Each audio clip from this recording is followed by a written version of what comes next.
Merci Madame la Vice-présidente. Nous partageons évidemment la même volonté de soutien à l'accès aux études supérieures avec une mise en relation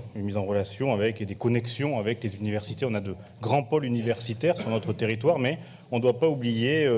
les communes de l'ensemble du territoire. L'université, l'accès aux études supérieures ont un rôle majeur dans la politique d'aménagement du territoire et le président Rousset, tout à l'heure, a évoqué lors de l'introduction ce matin sur le rôle d'aménagement du territoire et la participation des communes, même si il évoquait le train, et j'évoque ici plutôt la partie formation et le maillage territorial de l'offre de formation au plus près des étudiants, avec un objectif, celui qui était le nôtre pendant la campagne, de lutter contre la fracture territoriale.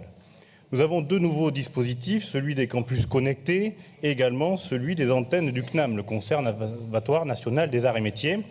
avec des collectivités comme celle de Bergerac, Périgueux et d'autres qui ont répondu à l'appel à projet. Nous pouvons, grâce à ces campus connectés, enfin offrir à de jeunes bacheliers ou à des personnes en reconversion l'accès à l'enseignement supérieur dans toutes les formations d'ailleurs qui sont sur le site de Parcoursup. Le campus connecté est une véritable opportunité pour permettre à nos villes de dépasser les difficultés de nos jeunes, et je reprends les propos de tout à l'heure du maire de Cambo, chers collègues, et puis qu'elle soit ce campus connecté qui nous permette, suite à ces difficultés de nos jeunes, qu'elles soient d'ordre économique, de mobilité, on l'a vu tout à l'heure, géographique ou bien social. Et c'est un véritable tremplin qui, combiné aux technologies de l'information, de la communication, augmente l'égalité des chances et rend possible à distance la réussite aux études supérieures, bien sûr toujours avec une université de rattachement.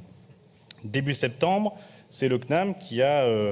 sur l'implantation d'antennes sur les territoires, mis 2 territoires de la Nouvelle-Aquitaine, le Bergerac, et j'en reparle, et puis Dax. Bien sûr, avec des ambitions d'accompagner la transformation des compétences et des métiers, de donner à chacun des citoyens les clés pour devenir acteur de son projet professionnel et de fournir des solutions adaptées aux enjeux économiques, sociaux de chaque bassin d'emploi, avec une attention toute particulière pour les villes moyennes.